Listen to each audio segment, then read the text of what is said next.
ఏదైతే ఈ రోజున కొండా సురేఖ చేసిన వ్యాఖ్యలు మాత్రం తీవ్ర చర్చనీయాంశం అవుతున్నాయి. ఇటు రాజకీయ వర్గాల్లో అటు సినీ వర్గాల్లో కూడా చాలా తీవ్రమైన ప్రకంపనలు సృష్టిస్తున్నాయి. మరి కొండా సురేఖ గారి దగ్గర సమాచారం ఉండి మాట్లాడారా, మరి ఎంతవరకు కరెక్ట్ అనేది కూడా చాలా విధంగా అన్ని చోట్ల నుంచి కూడా ఆవిడపైన తీవ్రమైన వ్యతిరేకమైన ఆవిడ మీద కామెంట్స్ వస్తున్నాయి. మరి ఈ విషయంలో కొండా సురేఖ చేసిన వ్యాఖ్యలు ఎంతవరకు సమంజసం, నాగచైతన్య సమంత విషయంలో ఆవిడ మాట్లాడిన మాటలు ఎంతవరకు కరెక్ట్ అనే అంశంపై దీనిపై కూడా సమంత స్పందించినట్టు తెలుస్తోంది. దీనిపైన మనకి మరింత ఇన్ఫర్మేషన్ మా సీనియర్ జర్నలిస్ట్ ఓం గారు అందుబాటులోకి రానున్నారు. సో మొత్తానికి కనుక చూసుకుంటే మరి ఆవిడ చేసిన వ్యాఖ్యలు సమంజసం కాదు అనేది చాలా క్లియర్ కట్గా తెలుస్తోంది. మరి దీనిపైన కూడా నాగార్జున గారు కూడా మాట్లాడడం జరిగింది. వ్యాఖ్యలను వెనక్కి తీసుకోండి అని కొండా సురేఖ గారు కూడా చెప్పడం జరిగింది. ఈవిడ ఎందుకని ఇంత విధంగా ఈవిడ కేటీఆర్ని టార్గెట్ చేయడం కోసం ఈ విధమైన వ్యాఖ్యలు చేశారా? ఎందుకని అంటే ఆవిడ సంబంధించి రఘునందన్ రావు కొండా సురేఖ అంశంలో బీఆర్ఎస్ ఏదైతే తనని ట్రోల్ చేశారో ఆ ఆవేదనని భరించలేక ఏమన్నా దీని వెనుక కేటీఆర్ ఉండి చేయించారా? మరి ఆవిడ ఆరోపణలు చూస్తుంటే చాలా ఆవిడ తీవ్రమైన ఆందోళనలో అలజడిలో ఉన్నట్టు తెలుస్తోంది. అలాంటి నేపథ్యంలో ఆవిడ ఏమైనా టార్గెట్ చేయదలుచుకుంటే కేటీఆర్ని టార్గెట్ చేసుకోవాలి, కానీ ఇలా వేరొక ఫ్యామిలీస్ జోలికి వెళ్ళి ఏదైతే సమంత నాగచైతన్యలు విడిపోవడానికి కేటీఆరే కారణం, రకుల్ ప్రీత్ సింగ్ మళ్ళా మ్యారేజ్ చేసుకోవడానికి కూడా కేటీఆరే కారణం, ఫోన్ ట్యాపింగ్ వ్యవహారం, అలాగే డ్రగ్స్ అంశం తెరపైకి తీసుకురావడం వెనుక ఏంటి ఒక పెద్ద పెద్ద ప్రకంపనలు సృష్టించబోతున్నాయి. కొండా సురేఖ చేసిన వ్యాఖ్యలు మాత్రం పెనుదుమారం రేపుతున్నాయి.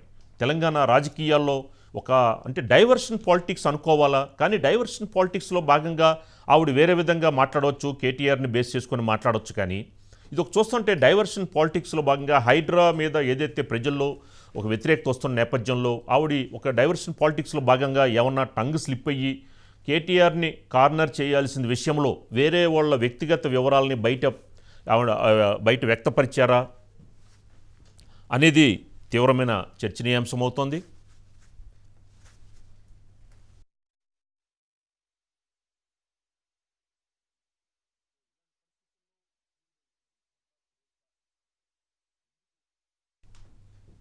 మరి ఎందుకు ఇలాంటి వ్యాఖ్యలు చేశారు, దీనిపైన కూడా సమంత స్పందించినట్లు తెలుస్తోంది. ఇప్పుడు మనం చూస్తున్నాం లైవ్లో.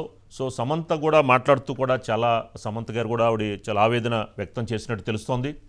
రాజకీయాల్లోకి మమ్మల్ని లాగవద్దు, మేము నాగచైతన్య మేము ఇద్దరం కూడా పరస్పర అంగీకారంతోనే మేము విడిపోయాము, ఇందులో ఎక్కడా రాజకీయ కోణం లేదు అని కూడా సమంత ఆవిడ అభిప్రాయాన్ని వ్యక్తం చేయడం జరిగింది.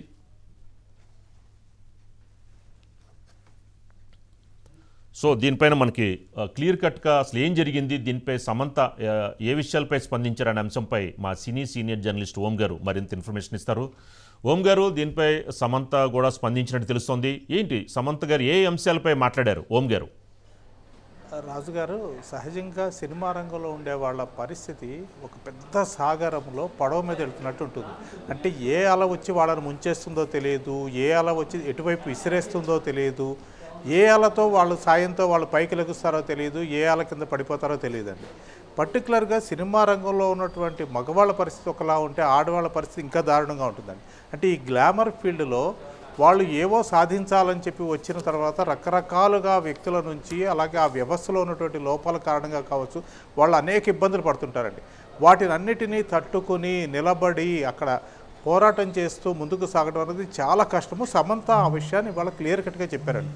అంటే సమంత తమిళ రంగానికి చెంది అక్కడి నుంచి తెలుగు ఫీల్డ్లోకి వచ్చి ఇక్కడ నిలబడి తన సత్తా చాటుకుని స్టార్ హీరోయిన్ అయిన క్రమంలో ఆవిడ ఎన్నో ఆటుపోట్లు ఎదుర్కొన్నారు. అందులో భాగంగానే ఆవిడ నాగచైతన్యతో ప్రేమలో పడ్డారు, పెళ్లి చేసుకున్నారు, విడిపోయారు. ఆవిడ విడిపోతూ కూడా ఒక మాట చెప్పింది ఏంటంటే, మేము మ్యూచువల్ అండర్స్టాండింగ్లో ఒకరికొకళ్ళం మాట్లాడుకుని విడిపోతున్నాం, దయచేసి దీన్ని ప్రైవేట్గా ఉంచండి, మా ప్రైవసీని కాపాడండి అన్నారు. ఈ రోజున సమంత కొండా సురేఖకి లెటర్ రాస్తూ అదే విషయాన్ని ప్రస్తావించారు.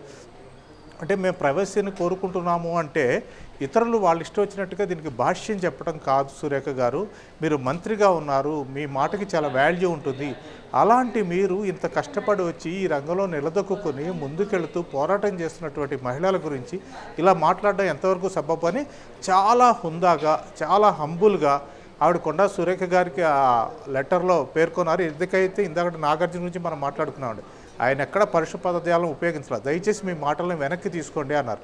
అలాగే ఈవిడ కూడా సమంత కూడా ఏం చెప్పిందంటే, ఇన్ని కష్టాలు పడి మేము వచ్చి ఈ ఫీల్డ్లో నిలబడి ముందుకెళ్తుంటే మీరు ఇలాంటి మాటలు మాట్లాడడం ఎంతవరకు కరెక్టు, పైగా ఒక పొజిషన్లో ఉన్నవాళ్ళు, నా విడాకుల వెనకాల నా విడాకులు అనేవి పూర్తిగా నా వ్యక్తిగతము, దీనిని చిలవలు పలవలు చేసి ఏవేవో ఊహించి దానికి కథలు అల్లకండి. అలాగే అట్ ది సేమ్ టైం ఆవిడ క్లియర్ కట్గా చెప్పారు, దీనికి రాజకీయాలకి అసలు సంబంధమే లేదు. ఎలాంటి ప్రోద్బలమో ఏదైతే కొండా సురేఖ గారు ఆరోపణలు చేశారో అలాంటిది ఏమీ లేదు తమ విడాకుల విషయంలో అని కూడా స్పష్టం చేశారు సమంత.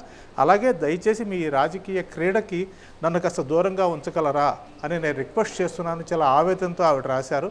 సమంత లేఖ చదివిన వాళ్ళందరూ కూడాను 100% అగ్రీ అవుతారండి. ఎందుకంటే రాజకీయాలు సినిమాల వాళ్ళని, రాజకీయాల కోసం సినిమా వాళ్ళని ఉపయోగించుకోవడం ఎంత మాత్రమూ కరెక్ట్ కాదు, ఇది సబబు కాదు అనేటువంటి విషయాన్ని ఆవిడ చాలా స్పష్టంగా చెప్పారు. సమంత స్పందించిన నేపథ్యంలో మరికొందరు కూడా బయటకు వచ్చి ఈ విషయం గురించి మాట్లాడే ఆస్కారం ఉంటుంది. రాజు గారు, ఓం గారు, ఇందులో సమంత స్పందిస్తూ కూడా ఇందులో ఎలాంటి రాజకీయ కుట్రలు లేవు, ఇది మేము పరస్పర అంగీకారంతోనే అని ఒక విధంగా రాజకీయ కుట్రలు లేవు అన్న అంశంలో, అంటే ఇందులో ఇప్పుడు ఏదైతే కొండా సురేఖ గారు ఆరోపించారో కేటీఆర్ గారి ప్రమేయం ఉందనేది సమంత గారు మాట్లాడుతూ కూడా అలాంటిది ఏమీ లేదని చాలా క్లియర్ కట్గా చెప్పినట్టు తెలుస్తోంది. మరి దీనిపైన ఎలా స్పందించబోతున్నారు కొండా సురేఖ? ఓం గారు, అంటే ఇప్పుడు ఒకటే విషయం ఉంటుందండి ఆవిడ దగ్గర. ఎందుకంటే కొండా సురేఖ ఏదో సాధారణంగా క్యాజువల్గా చేసిన వ్యాఖ్య కాదండి ఇది. ఆవిడ దగ్గర అంటే 100% ప్రూఫ్లు ఉన్నాయని మనం చెప్పలేం, కానీ ఆవిడ ఉన్న వార్తలు కావచ్చు. ఆవిడ ఒక మాట అన్నారు, ఇది ఓపెన్ సీక్రెట్ నేను చెప్పేది అని. అంటే గత కొంతకాలంగా ఆవిడ విన్న వార్తలు కావచ్చు, ఆవిడకి వీళ్ళకి సంబంధించి అంటే ఈ వ్యవహారం మొత్తానికి సంబంధించి కొంత సమాచారం ఆవిడ దగ్గర ఏదైనా ఉండుండొచ్చు.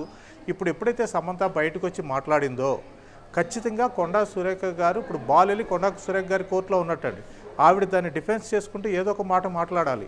ఎట్ ది సేమ్ టైము ఇప్పుడు నాగార్జున మాట్లాడారు, సమంత మాట్లాడింది, కాసేపు కేటీఆర్ కూడా మాట్లాడతారండి. కాబట్టి ఈ ముగ్గురు చేసిన వ్యాఖ్యలకి సమాధానం చెప్పాల్సిన బాధ్యత ఇప్పుడు కొండా సురేఖ మీద ఉంటుంది. ఎందుకంటే ఇది పొలిటికల్ ఇష్యూ అయితేనే అది వేరేగా ఉండేది కథ. కానీ ఆ పాలిటిక్స్ని సినిమా రంగంలో ముడిపెట్టి అక్కడ ఉన్నటువంటి మహిళల్ని, హీరోయిన్స్ని, డ్రగ్స్ వాడకాల గురించి ఇవన్నీ తీసుకొచ్చినప్పుడు అండి ఇది చాలా తీవ్రమైన స్థాయికి వెళ్ళే ఆస్కారం అయితే ఉంది.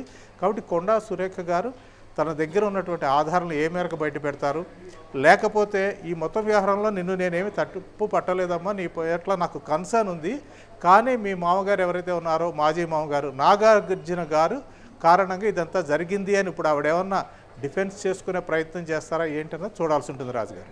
Okay, right. థ్యాంక్ యూ ఓం గారు.